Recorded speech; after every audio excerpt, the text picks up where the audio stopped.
ఆంధ్రాలో నెక్స్ట్ ఎవరు సీఎం అయితే బాగుంటుంది? జగన్మోహన్ రెడ్డి ఎందుకు జగన్ గారు అనుకుంటున్నారు? చెప్పిన పథకాలన్నీ చేస్తున్నాడు, అమలు చేస్తున్నాడు.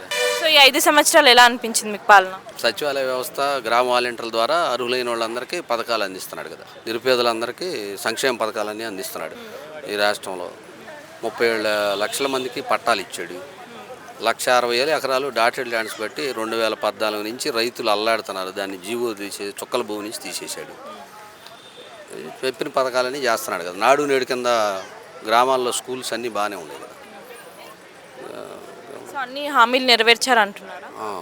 మ్యాక్సిమం అన్ని హామీలు నెరవేర్చారు కదా. ఈ సచివాలయ వాలంటీర్ డాక్రా గ్రూపుల మహిళలకు అక్క చెల్లెమ్మకు లోన్లు ఇచ్చాడు కదా, 0 వడ్డీ పథకం కింద.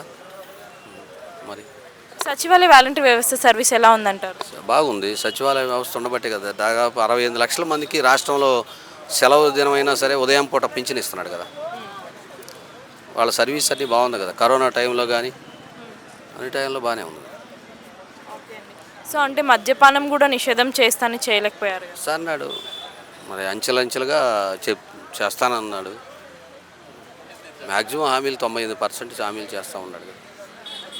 So every year job calendar అనేది ఓపెన్ చేస్తున్నారు, చేయలేకపోయారు కదా. చెప్తున్నాడు కదా మేడం, మీ కుటుంబానికి ఉపయోగం జరిగిందంటేనే ఓటు వేయమంటున్నాడు, లేకపోతే లేదని చెప్తున్నాడు కదా. ఏ రాజకీయ నాయకుడు చెప్పలేదు కదా.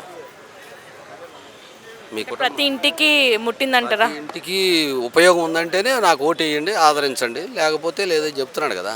అట్లా రాజకీయ నాయకుడు ఎవరు చెప్పలేదు కదా. అది అంటే కల్తీ మంది అమ్ముతున్నారు, మొత్తం రేట్లు ఎక్కువ చేసి చెప్తూ ఉంటారు, ప్రతిపక్షాలు చెబుతూ ఉంటారు. 5 సంవత్సరాలు 2 సంవత్సరాలు కరోనాలకి, 2 ఆర్థిక సంవత్సరాలు కరోనాకి పోయింది. 6 నెలలు ఎలక్షన్ అయిపోయినా కానించి 54 కేసులు గవర్నమెంట్కి యాంటీగా కోర్టులో నడుస్తున్నాయి జీవోల మీద. ఇంకో 6 నెలలు ఎలక్షన్ టైము. 3 సంవత్సరాల్లో ఏం చేశాడనేది చూసుకోవాలిగా. మరి సింగిల్గా వస్తున్నాడు కదా, ఎన్ని సీట్లు రావచ్చు? సింగిల్గా వచ్చినా 120 సీట్లు వస్తాయి. వై నాట్ 175 అంటున్నాడు. అవును అంటున్నాడు, రావాలి. అతను మామూలుగా ఆయన చేసిన పథకాలకి, ఆయన చేసిన స్కీములకి ఆయన చెప్తున్నాడు. అట్లా నేను కష్టపడుతున్నాను, మీరు అందరూ కష్టపడండి అని చెప్తున్నాడు. అంతే. మళ్ళీ జగనే అంటారా? మళ్ళీ జగనే.